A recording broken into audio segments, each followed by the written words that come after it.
السلام علیکم ورحمۃ اللہ وبرکاتہ۔ خیر مقدم ہے آپ کا فدا نامے میں۔ دوستو آج کے ویڈیو میں ہم حضرت قاری ضیاء الدین احمد علیہ رحمۃ رضوان کا ذکر خیر کر رہے ہیں۔ اس امید کے ساتھ ویڈیو پسند آنے کی صورت میں لائک اور شیئر ضرور کریں اور ہمارے چینل کو سبسکرائب کریں۔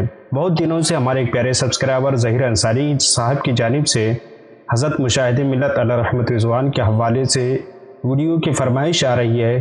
میں آپ سے درخواست کروں گا انشاءاللہ جلد ہی وہ ویڈیو ضرور پیش کی جائے گی۔ حضرت قاری ضیاء الدین صاحب سراپا تقویٰ، سراپا حیا اور سراپا خلوص تھے۔ زبان مبارک کے اشارے سے کبھی کسی کو کوئی تکلیف نہیں پہنچائی یا کبھی کسی کے خلاف کچھ نہیں کہا۔ سنت و شریعت پر سختی سے عمل کرتے تھے۔ صبر و شکر آپ کا شیوا تھا۔ چھوٹے بڑے ہر شخص سے خاتمہ بالخیر کے لیے دعا کی گزارش کرتے تھے۔ حضرت قاری ضیاء الدین احمد علیہ رحمۃ رضوان قصبہ نارا ضلع الہ آباد میں 1290 ہجری بمطابق 1873 عیسوی میں پیدا ہوئے۔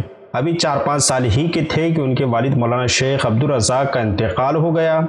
بعض رشتہ داروں نے چاہا کہ حضرت قاری صاحب کو انگریزی تعلیم دلوائی جائے، لیکن آپ کی والدہ ماجدہ نے سختی سے اس کی مخالفت کی اور آپ کو دینی تعلیم شروع کرائی۔ ناظرہ اور حفظ قرآن کے بعد آپ کو درس نظامیہ کی تکمیل میں لگا دیا گیا۔ اسی زمانے میں حضرت قاری عبدالرحمن مہاجر مکی ابن بشیر خان مدرسہ سولتیہ مکہ معظمہ سے الہ آباد تشریف لائے تھے، اور قاری عبدالرحمن مہاجر مکی رحمہ اللہ علیہ کا جو صاحب فوائد مکی آئیں ان کا ذکر ہم پہلے کر چکے ہیں۔ اگر آپ نے ویڈیو نہیں دیکھی تو ضرور دیکھیں۔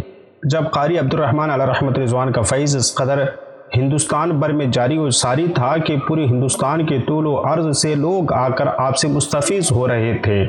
حضرت قاری ضیاء الدین احمد صاحب نے بھی قاری عبدالرحمن علیہ رحمۃ رضوان سے قرأت عشرہ کی تکمیل فرمائی، لیکن درس نظامی سے ابھی فراغت ہوئی نہیں تھی کہ امروہہ کے مدرسہ عربیہ اسلامیہ واقع جامع مسجد نے آپ کو بہت اصرار سے دعوت دی، اور آپ موصوف اس مدرسے میں قریباً 16 سال ہی کی عمر سے تجوید و قرأت کی تدریس میں مشغول ہو گئے۔ حضرت قاری ضیاء الدین علیہ رحمۃ رضوان بھی اپنے استاد کی طرح بڑے خوش الحان قاری تھے۔ ادائیوں میں بھی خوب صفائی اور بڑا کمال رکھتے تھے۔ پھر قاری عبدالرحمن صاحب لکھنؤ میں مولانا عین القضا علیہ رحمۃ رضوان نے ایک مدرسہ قائم کیا جس کا نام مدرسہ فرقانیہ رکھا گیا۔ اس میں تجوید پڑھانے کے لیے مقرر کیے گئے۔ اس مدرسے میں قاری صاحب بہت عرصے تک رہے اور بہت سے مشہور قراء آپ نے یہیں تیار کیے۔ پھر آپ مدرسہ سبحانیہ الہ آباد میں درس دیتے رہے اور بلا مبالغہ ہزاروں شاگرد پورے ملک میں پھیل گئے۔ مولانا سید سلیمان اشرف صاحب علیہ رحمۃ رضوان ہمیشہ قاری صاحب سے بہت احترام و عقیدت سے ملا کرتے تھے، اور قاری ضیاء الدین احمد صاحب 1931 میں علی گڑھ تشریف لائے۔ اس کے علاوہ آپ نے مختلف مدارس اسلامیہ مثلاً مدرسہ عالیہ فرقانیہ لکھنؤ، مدرسہ تجوید القرآن سہارنپور، مدرسہ عربیہ سرائے میر ضلع اعظم گڑھ، اور آخر میں علی گڑھ مسلم یونیورسٹی کی طلبی پر آپ وہاں تشریف لے گئے اور تجوید و قرأت کی تعلیم دیتے رہے۔ اس کے علاوہ قدرت نے آپ کو علمی و فنی بصیرت کے ساتھ ساتھ زور قلم سے خوب نوازا تھا۔ آپ نے 30 سال کی عمر میں خلاصۃ البیان تصنیف فرمائی اور اسی سال پہلی بار طبع بھی ہوئی، اور خلاصۃ البیان کی عربی شرح لکھنی شروع کی تھی مگر وہ تشنہ تکمیل رہی، اور رائیہ کی بھی اردو زبان میں شرح لکھنا شروع کی تھی مگر وہ بھی نامکمل رہی۔ اور آپ کی سب سے مشہور اور معروف کتاب جو ہے ضیاء القرأت ہے، یہ اردو زبان میں مختصر مگر جامع رسالہ ہے جس میں مسائل تجوید کو جمع فرمایا گیا ہے، اور اس کی بہترین شرح آپ ہی کے خلف رشید و صحیح جانشین حضرت مولانا قاری محب الدین صاحب نے لکھی ہے، اور یہ ضیاء القرأت کتاب تمام مدارس اسلامیہ میں پڑھائی جاتی ہے۔ حضرت قاری ضیاء الدین صاحب کے 4 صاحبزادے تھے اور سب ہی علم قرأت میں مہارت رکھتے تھے۔ سب سے بڑے قاری ریاض الدین احمد صاحب تھے جو والد ہی کی زندگی میں 1337 ہجری میں انتقال کر گئے۔ دوسرے صاحبزادے قاری اسام الدین احمد صاحب تھے جو والد محترم سے کسب فیض کیا تھا اور علی گڑھ یونیورسٹی میں تجوید و قرأت کا درس دیتے رہے۔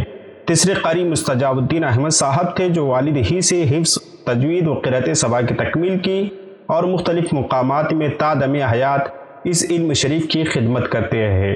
چوتھے قاری محب الدین احمد صاحب تھے جو سب سے چھوٹے تھے۔ علوم متداولہ عربیہ کے ساتھ ساتھ حضرت قاری عبدالرحمن مکی سے تجوید و قرأت سبا و عشرہ کی تکمیل اور استاد محترم حضرت قاری عبدالرحمن صاحب ہی کی ایما پر والد محترم سے سند تجوید و قرات حاصل کی اور اس فن کی ناقابل فراموش خدمات انجام دی۔